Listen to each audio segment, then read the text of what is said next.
Wake up! Hey, it's the first of the month.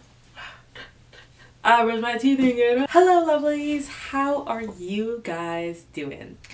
First of all, yes, I know this is posted way later than it should have been. I was in Montreal for that week of the 15th, and then I ended up staying in there till the end of the month. So today I will be doing a tutorial on rendering braids. Now, honestly, this tutorial is very, very cut and dry and super duper easy to do. So I will be letting you in on some other braid styles that you can do for your character because braids are really, really tedious to draw. I will be linking the link to my braid tutorial in the link below so you guys can see that if you want to. But if you don't know how to draw braids, you can check that video. I think that is my best tutorial that I've ever done before. So this one is just going to be how I color them in. So I have this braid here, and as you can see, it is not attached to anybody. Today I will be doing a personless tutorial. As you can see, I have the flat colors here, so obviously do your flat colors. And like I said, depending on, like I've always said, depending on the way the lighting is depends on how you're going to shade and light. So for this one, I'm going to do direct lighting on top of the braid, and then I'm going to show you a bit of like other ways I do it for like the other ones, but it's pretty straightforward. Like I said, the way you're going to do it is that you want the shading to literally be in the creases of where the braid is. So braids are basically just folded in on like full strands of hair that are folded into each other, and within the creases there is some shading. So we're going to start with the creases of the braid, and then I also start shading the lines here, but it's because the way I'm doing the lighting is directly on the braid. Sometimes I don't do shading right here. It really depends on how the lighting is, and I also like to lower the opacity, of course. I'm just gonna put like okay, and then after that, if you want to make it simple, like cartoon simple, you add less blocks.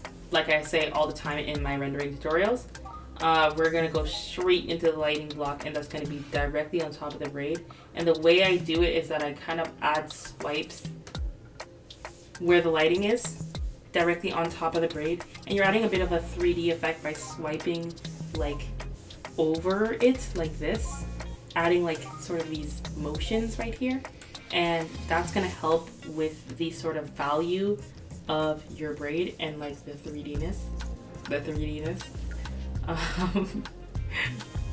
So you're gonna be adding like that. It is fairly simple, like I said. And then of course you're not gonna keep it that light. Just gonna lower a bit of the opacity like this. If you want to add a little bit more detail, you're gonna add another layer of multiply. Let's use a little bit more of a blue. And you're gonna add a little bit more shading if you want to, and then of course, like I said, a little bit more lighting if you want to as well.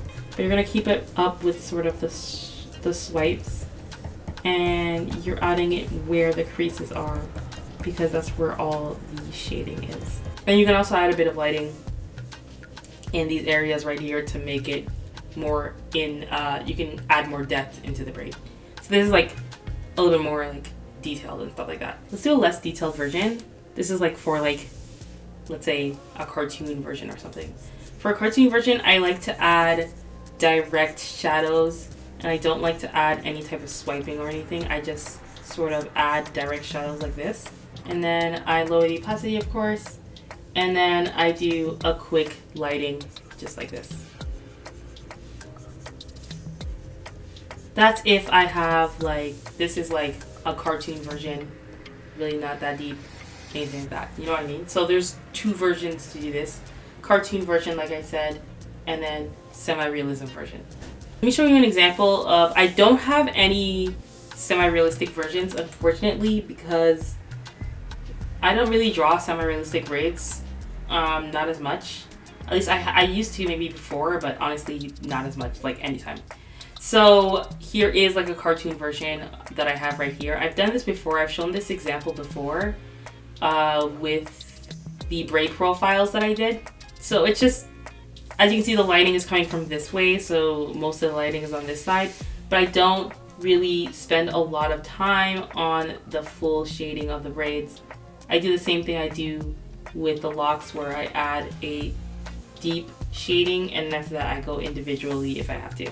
I have an example here as well with a braid. This isn't like a box braid, but still a braid, and I added the lighting as swipes, like I said, right here. And this is a little bit more realistic than the chibi one that I did, so I added it to be a little bit more realistic, of course. And yeah, obviously there's not, like, shading isn't really that visible because it is a black braid. So that's 2 examples that I have. I don't have that many examples. I wish I did have more. But anyways, I also did want to talk about braiding styles that you can do for your characters, just in case like you want to have braids for your OC, but you don't want to do all like the complicated like drawing of braids, because it's really tedious and it takes a lot of time. So one example that you can do is jumbo braids. Jumbo braids is really easy to do. It is super quick. You just draw the braids as big as possible, and that's literally how it is. Jumbo braids is a very good way to sort of bypass the super tedious part of drawing braids. And then you can also do like something on the head, like a bonnet or like a hat or a bandana or something like that, where you don't have to draw the separations, which sometimes takes a lot of time and it's kind of tedious, so you can do that. That's kind of skips that point. And then there's also pick and drop braids, which is basically like a mix of straight hair and braids, where you draw out the straight hair and after that you add braids in there. Pick and drop braids is pretty good, and I think it will be a pretty cool like character design thing that you can do for one of your characters. I haven't seen it as much in character design in general, so pick and drop braids would be pretty awesome. And then I also have Fulani braids, which is basically like starting with cornrows till like a certain part in your head, and after that dropping into braids, so you don't have to worry about the separations of braids, but then you do have to like go over cornrows. But I have a tutorial on that, link in the description. Anyways, so yeah, that's an example of Fulani braids. And then also you can have basically short braids with like beads at the end like this, which is really good. I mean, if you want to avoid like the super tedious of drawing like long braids, just draw them short. As you can see, these braids do not look good at all. They're very like drawn very quick, but I really wanted to show you an example of that. That is the tutorial about braids. Like I said, it is super duper like quick and cut and dry and like straightforward. So the next tutorials that I will be doing will be getting into more like complicated topics, and we're gonna be going over like anatomy and also like black character design and different things like that, like different ways that you could design your black character and stuff like that. So I wanted to go over some of those. There's a few things that people have requested from me that I will get to, of course. So that is kind of like the end of rendering in general. I don't think I have anything else that I want to show as a tutorial of how I render. If you enjoyed this video, please make sure to like and subscribe. And if you have any questions about rendering or black hair tutorials or different things like that, I can answer that in the comment section. Anyways, I will see you guys on Sunday. And yes, I will be making another video on Sunday despite the fact that this one came out on Wednesday. Anyways, see you guys soon. Bye.